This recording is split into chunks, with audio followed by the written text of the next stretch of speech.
حتى بالنسبة العراق شو حتى بالنسبة نيجيريا وبالنسبة زامبيا وبالنسبة همو اتحاد أفريقيا شو يعني تا استش هر ميكانيزمي كلاسيكي كوني كنتوان راو سودي لوربري أو كالهريمي كردستان تنيا أوني بلاو جرينكا كومبانيا كي بيان ياخد كومبانيا كي ناخوي نوتكي استثمار كات وباشان بياد بكومبانيا كتري بياني بوي بفروشته ياخد بيا بدولتك بوي بفروشته وهمو تانزان نوتي هريمي كردستان استا العراق شا بشكي زوري الرواد بو تركيا كهتا اتوانين بري هريمي كردستان غريبستي 50 ساڵی لەگەڵ وڵاتی تورکیا ئیمزا کردووە کە تا 47 بۆ ببورن 43 بۆ 44 ساڵی تری نەوتی هەرێمی کوردستان ئەڕوات لە ڕێگەی تورکیا بۆمان ئەفرۆشێت کەواتە ئەمە هێشتا نەتوانراوە بە شێوازی گشتی ئیسیسماراتی نەوت لە خزمەتی میلەتی خۆمانە بێ بتوانرێت کارگە و مەسانعی گەورەی لێسەر دابنرێت بۆ ئەوەی کە سوودی بۆ خەڵکەکەی وە سوودی بۆ ئابوووریەکەی وە سوودی بۆ ئەو میلەتە هەبێت و ژیانێکی ستاندار بۆ خەڵکەکەی دابین کات بۆیە بەگشتی ئەمڕۆ ئەتوانین بڵین باز لە میکانیزمی نوێ بکەین ئایا تەماشا بکەی دیڤلۆپمنت ئیکۆنۆمی میکانیزم ئایا ئەم تەتەوراتە چییە کە لە میکانیزمەکانی ئابووریە بۆ ئینتاج و بۆ فرۆشتنی نەوت ئێستا هاتوتە بوونەوە هەمووتان نەزان بەڕێزان ئێستا ئەمڕۆ بازاڕەکان بە شێوازێکی گشتی زۆرترین فۆکس لەسەر چیە لەسەر سێکتەری وزەیە کەواتە ئەمڕۆ چەندین ڕێکخراوی گەورە دروست بوون لە مەجای سێکتەری وزەیە کارەکەن کە لە دواترە بە درێژی باز لە گرێبەستەکان و بە درێژی باز لە ڕێکخراوی ئۆپیک و بە درێژی باز لە هەموو ئەم ڕێکخراوە گەورانەکەین کە لە دنیا ئێستا مەسەن لە هەموو وڵاتانی عەرەبیا تەماشاکەی ئۆپیکمانەیە تەماشاکەی لە ویلایەتە یەکگرتوەکانی ئەمریکا لە بەرازیل بەگشتی لە ویلایەتەکانی ئەمریکا تەماشاکەی گروپ هەشتمانەیە کە ئەمەش گروپێکی گەورەی نەوتیە کە زۆرترین تەئسیراتی لەسەر نرخەیە و زۆرترین تەئسیراتی لەسەر ئینتاجی نەوتەیە و زۆرترین تەئسیراتی لەسەر ئاڵوگۆڕی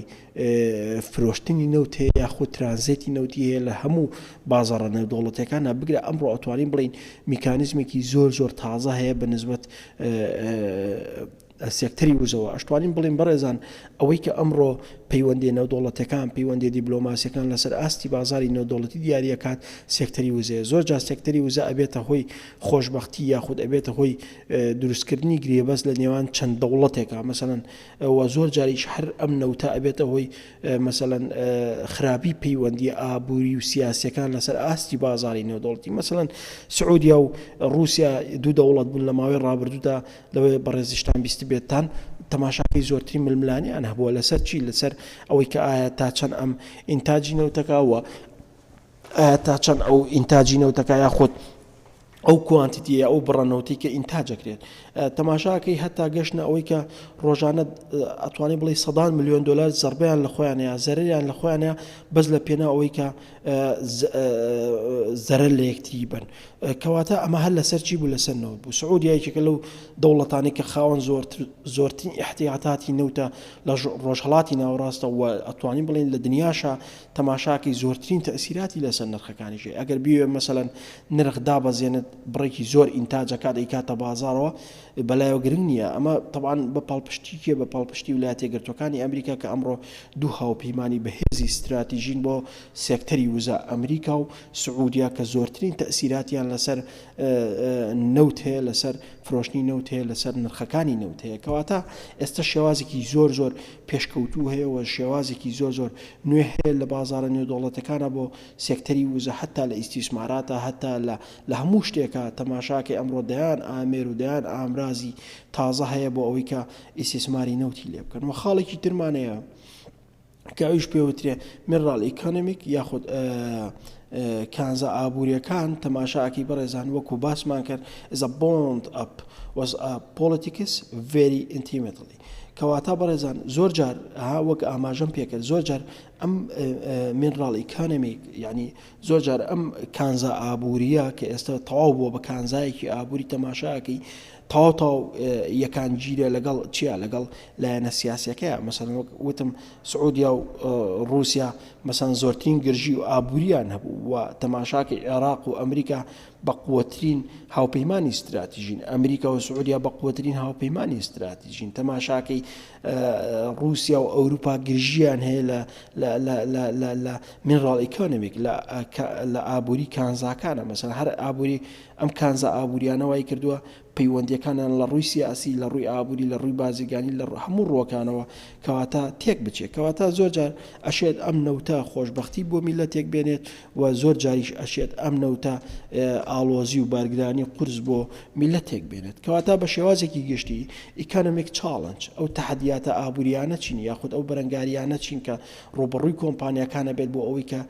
مەسەڵەن لە فێڵدا لە حەق لە نەوتیەکانە کە ڕوبەڕوویانە بێت. Petroleum getting more difficult to find smaller fields. ئەوەی کە گرنگە بەڕێزان Petroleum getting دەستگەشتن بە نەوت طبعا چییە؟ more difficult to find smaller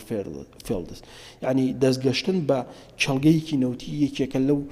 بربەستە قورسانەی کە لە بەردەم ئابووریە دروستە بێت. مەسەڵەن بەڕێزان زۆر جار ئێستا ئەگەر هەر بۆ معلوماتی بەڕێستان حکوومەتی هەرێمی کوردستان تەماشاکەی زیاتر لە 27 ملیار دلار کە ئەم ساڵی 2021 قەرزارە، تەماشاکەی بەهۆی چیەوە؟ بەهۆی ئەوەی کە هاتووە زۆرترین کۆمپانیای نەوتی ڕاکێشاوەتە ئەم وڵاتەوە، تەماشاکەی بە دوای نەوت ئاگەڕێن ئەمانە تێچوویەکی زۆریان هەیە. طبعاً تێچووەکەی ئەبێ چێ بیاتەوە بە دڵنیایی و حکوومەت ئەیاتەوە. کەواتە زۆر جار یعنی دەستگەشتن بە حەقڵێکی نەوتی یا بە کێڵگەیەکی نەوتی قورسە لە ڕاستیە. یعنی زۆر جار لەوەیە دەستشە بگا بە کێڵگەیەکی نەوتی ئەو خاکە یاخود ئەو ناوچەیە چەڵگەی نەوتی تیابێت و کانزای بە نرخی تیابێت، تەماشاکەی ینی ژمارەیەکی کەمی تیا وەک سماڵر فێڵدز یاخود فێڵدێکی بچوک بێ، حەقڵێکی بچوک بێ. تەماشاکەی ئەمە بارگرانی لەسەر ئابوووریەکە دروستەکات، کەواتە ئەمە چاڵنجێک دروستەکات کە زۆر جار یعنی بە قورسی بەسەر ئابوووریەکە تاشکێتەوە. وە گوتمان هەرێمی کوردستان ئێستا لە ئێستا زیاتر لە چیە زیاتر لە 27 ملیار دلار قەرزارە. بەهۆی چیەوە؟ بەهۆی ئەوەی کە زۆرترین کۆمپانی نەوتی لەم وڵاتەیە ئیستیسمارەکەن بەشێکیان تا ئێستا دەستیان نەگەیشتەوە بنەوت کە هەموو ئەمە تێچوو لەسەر ئابوووریەکە دروستەکە. و زۆر جاریش تەماشاکەی کۆمپانیەکان ئیستیسمارەکەن مەسەلەن کێڵگەکان ئەوەنە بچووکە چەند کۆمپانیایەک مەسەڵەن ڕێکەون هەردوو لایەن بە یەکەوە ئیستیسماری بلۆکێکی نەوتی بکەن. تەماشاکەی بەهۆی بچووکی کێڵگەکەیەوە زۆر جار ینی کۆمپانیەکە زەرەرەکە، حکوومەتەکە زەرەرەکە، ینی خەڵکەکە زەرەرەکە، هەمووی ئەبێت بە باج لە دواییە بەسەر بودجەکە، بەسەر ئابوووریەکە، بەسەر نەوتەکە، بەسەر هەموو شتێکەوە. و خەڵێکی ترمانەیە community issues in development country. کەواتە زۆر جار بەڕێزان ینی کێشە و بربەستی زۆر گەورە دروستەکە بەنسبەت چێوە in a development country، بەنسبەت وڵاتانی تازە گەشەکردووە، بەنسبەت وڵاتانی جیهانی سێمەوە. طبعاً هەمووتان نەزانن development countries یعنی ئەو وڵاتانە ئاگرێتەوە کە چییە؟ ئەو وڵاتانە ئاگرێتەوە کە تازە گەشەکردوون. مەسەڵەن عێراق یەکێکە لەو دەوڵەتانی کە وڵاتی تازە گەشەکردووە، مەسەڵەن نەیجیریا یەکێکە لەو دەوڵەتانی وڵاتی تازە گەشەکردووە کە ئەمانە لە زانستی ئابووریا پێناوترێت ئابووری یاخود وڵاتانی جیهانی سێم. یعنی ئەم وڵاتانە ئابووریەکانیان ئابووریکی پێشکەوتووی نییە، بگرە ئابووریەکان ئابووریکی دواکەوتووە یا ئابووریەکان ئابووریکی متەخەلفە کە زۆر جار ینی پێشکەوتن تیا قورسە. کەواتە زۆر جار ئەم کێشانە زیاتر ڕۆبەڕووی چیە بێتەوە؟ زیاتر ڕۆبەڕووی وڵاتە تازە گەشەکردوەکان ئەبێتەوە کە ئەم وڵاتە تازە گەشەکردووانە بەهۆی نەبوونی ئامێرە تەکنەلۆژیەکان، ئەم وڵاتە تازە گەشەکردووانە بەهۆی نەبوونی ئابووریکی پێشکەوت و ئەم وڵاتە تازە گەشەکردووانە بە شێوازێکی گشتی ئەتوانین بڵین لە زانستی ئابووریا پێوتری ئابووری ڕێعی، واتە ئەو ئابووریانە ئاگرێتەوە کە بە شێوازێکی گشتی پشت بە داهاتە نەوتیەکانە بەسن. مەسەڵەن عێراق وەک ئاماژەمان پێکرد زیاتر لە ساڵ 90 داهاتی گشتی بودجەی گشتی وڵاتی عێراق پشت بە چێ بەستێ؟ پشت بە نەوتە بەستێ. کەواتە لەبەر ئەوە پێوترێ ئابووری ڕێعی و لەگەڵ ئەوەشا پێ ئەوترێت دیڤلۆپمنت کەنتری، بۆ لەبەرەوەی وڵاتێکی تازە گەشەکردووە یاخود ئەتوانین بڵێن وڵاتێکی دواکەوتووە لە ڕووی ئابووریەوە نەیتوانیوە ئەو داهاتە نەوتیانە ئیستیسمار بکات. بۆچی؟ بۆ سەپۆرتی سێکتەرەکانی تری وزە. مەسەڵەن ئێستا لە هەرێمی کوردستانە هەتا هەرێمی کوردستانی زیاتر مەسەڵەن مانگانە هەر مانگانە ئەگەر تۆ حسابی بە سعری ڕۆژی ئەمڕۆ حسابی بکەیت کە